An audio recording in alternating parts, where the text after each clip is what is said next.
ಹಳಂಗಡಿ ಗ್ರಾಮ ಪಂಚಾಯತ್ ವ್ಯಾಪ್ತಿಯ ಕೊಳುಬೈಲು ಪ್ರದೇಶದಲ್ಲಿ ತೌಕ್ತೆ ಚಂಡಮಾರುತದ ಎಫೆಕ್ಟ್ನಿಂದಾಗಿ ಕೃತಕ ನೆರೆ ಉಂಟಾಗಿ ಉಪ್ಪು ನೀರಿನಿಂದ ಎಕರೆಗಟ್ಟಲೆ ಕೃಷಿ ನಾಶ ಸಂಭವಿಸಿದ್ದು ಹಾಗೂ ಬಾವಿಗೆ ಉಪ್ಪು ನೀರು ಬಂದಿರುವ ಹಿನ್ನೆಲೆಯಲ್ಲಿ ಕುಡಿಯುವ ನೀರಿಗಾಗಿ ಜನರು ಪರದಾಡುತ್ತಿದ್ದಾರೆ ಎಂದು ಸ್ಥಳೀಯ ಪಂಚಾಯತ್ ಸದಸ್ಯ ಸತೀಶ್ ಕೋಟ್ಯಾನ್ ಮನವಿ ಮಾಡಿದ್ದರಿಂದ ಮಾಜಿ ಸಚಿವ ಅಭಯಚ ಜೈನ್ ಹಾಗೂ ಯುವ ಕಾಂಗ್ರೆಸ್ ನಾಯಕ ಮಿಥುನ್ ರೈ ಅವರು ಸ್ಥಳಕ್ಕೆ ಭೇಟಿ ನೀಡಿ ಪರಿಶೀಲಿಸಿದರು. ವ್ಯವಸ್ಥೆ ಆದ್ದರಿಂದ ಇಲ್ಲಿ ಅಂತಾರಾಷ್ಟ್ರೀಯ ಮಟ್ಟದ ಈ ಕ್ರೀಡೆಗಳನ್ನು ನಡೆಸಲಿಕ್ಕೆ ಯೋಗ್ಯವಾದಂಥ ಸ್ಥಳ ಇವತ್ತು ಬೀದಿ ಬಿಕಾರಿಯಾಗಿದೆ. ನಮಗೆ ಬಹಳ ನೋವಾಗ್ತಾ ಇದೆ. ಇವತ್ತು ನಮ್ಮ ಕಂದಾಯ ಸಚಿವರು ನಮ್ಮ ಜಿಲ್ಲೆಗೆ ಬರ್ತಾರೆ ಅಂತ ನಾವು ಟಿ ವಿಯಲ್ಲಿ ನೋಡ್ತಾ ಇದ್ದೇವೆ. ನಾವು ಅವರ ಹತ್ರ ಕಳಕಳಿಯ ವಿನಂತಿ ಮಾಡ್ತೇವೆ. ಸುಮಾರು ಒಂದು ಕನಿಷ್ಠ 50 ಕೋಟಿ ರೂಪಾಯಿ ಅನುದಾನವನ್ನು ಈ ಪ್ರದೇಶಕ್ಕೆ ಅವರು ಕೊಡಬೇಕು.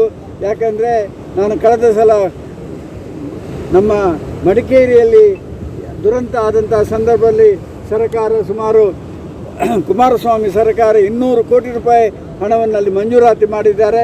ಆದ್ದರಿಂದ ಇವತ್ತೊಂದು ಕನಿಷ್ಠ 50 ಕೋಟಿ ರೂಪಾಯಿ ಅನುದಾನವನ್ನು ಈ ಪ್ರದೇಶಕ್ಕೆ, ಯಾಕಂದರೆ ಶಶಿ ಹಿತ್ಲು ಮತ್ತು ಕೊಳುವೈಲು ಆಗ ನಾವು ಹೋದಂಥ ಜಾಗ, ಅಲ್ಲಿ ಕೃಷಿಕರ ಬದುಕು ಭಾಳ ಹಾಳಾಗಿದೆ.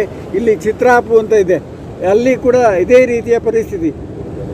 ಅಲ್ಲಿ ಕೂಡ ನದಿಗೆ ತಡೆಗೋಡೆ ಮಾಡುವಂಥ ಕೆಲಸ ಆಗಬೇಕು. ಇಲ್ಲದಿದ್ದರೆ ಅಲ್ಲಿ ಕೂಡ ನಿನ್ನೆ ನಾವು ಕೆಲವು ಪ್ರದೇಶಗಳಿಗೆ ಹೋಗಿದ್ದು, ಉಪ್ಪು ನೀರು ಒಳಗೆ ಬರ್ತದೆ. ಉಪ್ಪು ನೀರು ಒಳಗೆ ಬಂದ ಕೂಡಲೇ ಅಲ್ಲಿ ಕೃಷಿ ಮಾಡಲಿಕ್ಕೆ ಸಾಧ್ಯ ಆಗುವುದಿಲ್ಲ. ಈ ಸಂದರ್ಭದಲ್ಲಿ ಸ್ಥಳೀಯ ಪಂಚಾಯತ್ ಸದಸ್ಯ ಸತೀಶ್ ಕೋಟ್ಯಾನ್, ಕೆಪಿಸಿಸಿ ವಕ್ತಾರ ವಸಂತ್ ಬೆರ್ನಾಡ್, ಮುಲ್ಕಿ ಬ್ಲಾಕ್ ಕಾಂಗ್ರೆಸ್ ಅಧ್ಯಕ್ಷ ಧನಂಜಯ ಮಠು ಮತ್ತಿತರರು ಉಪಸ್ಥಿತರಿದ್ದರು. 3 ತಿಂಗಳು ಮುಂಚೆ ತಮ್ಮೆಲ್ಲ ಪತ್ರಿಕಾ ಮಾಧ್ಯಮದವರನ್ನು ಕರೆತಂದು ಈ ಬೀಚನ್ನು ಉಳಿಸುವಂಥ ಪ್ರಾಮಾಣಿಕ ಪ್ರಯತ್ನ ಜಿಲ್ಲಾಧಿಕಾರಿಗಳು ಮಾಡಬೇಕು, ಸರ್ಕಾರ ಮಾಡಬೇಕೆಂಬ ಒತ್ತಡವನ್ನು ಹಾಕಿದೆವು. ಹೋದ ವರ್ಷ ಈ ಬೀಚಿಗೆ ಸೇರಿದಂಥ 2 ಎಕರೆ ಜಾಗ ನೀರು ಪಾಲಾಗಿದೆ. ತಡೆಗೋಡೆ ಕಟ್ಟುವಂಥ ಕೆಲಸ ಕಾರ್ಯ ಆಗಬೇಕು. ಇದು ಅವಿಭಾಜಿತ ದಕ್ಷಿಣ ಕನ್ನಡ ಜಿಲ್ಲೆಯ ಅತಿ ಸುಂದರವಾದಂಥ ಒಂದು ಪ್ರವಾಸೋದ್ಯಮ ಕೇಂದ್ರ. ಈ ಪ್ರವಾಸೋದ್ಯಮ ಕೇಂದ್ರವನ್ನು ನಾವು ಉಳಿಸುವಂಥ ಪ್ರಾಮಾಣಿಕ ಪ್ರಯತ್ನ ಮಾಡಬೇಕು.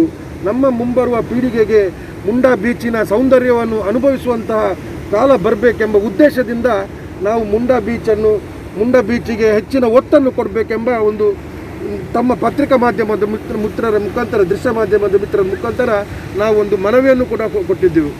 ಆದರೆ ದುರದೃಷ್ಟ ಏನೆಂದರೆ, ಬಹುಶಃ ಸರ್ಕಾರ, ಇವತ್ತು BJP ಸರ್ಕಾರ ಇದ್ದರೂ, ಶಾಸಕರಿದ್ದರೂ ಕೂಡ ಕಳೆದ 3 ವರ್ಷದಿಂದ ಪ್ರತಿ ಸಲ ಮಳೆ ಬಂದಾಗ ಶಾಸಕರು ಇಲ್ಲಿ ಭೇಟಿ ಮಾಡ್ತಾರೆ.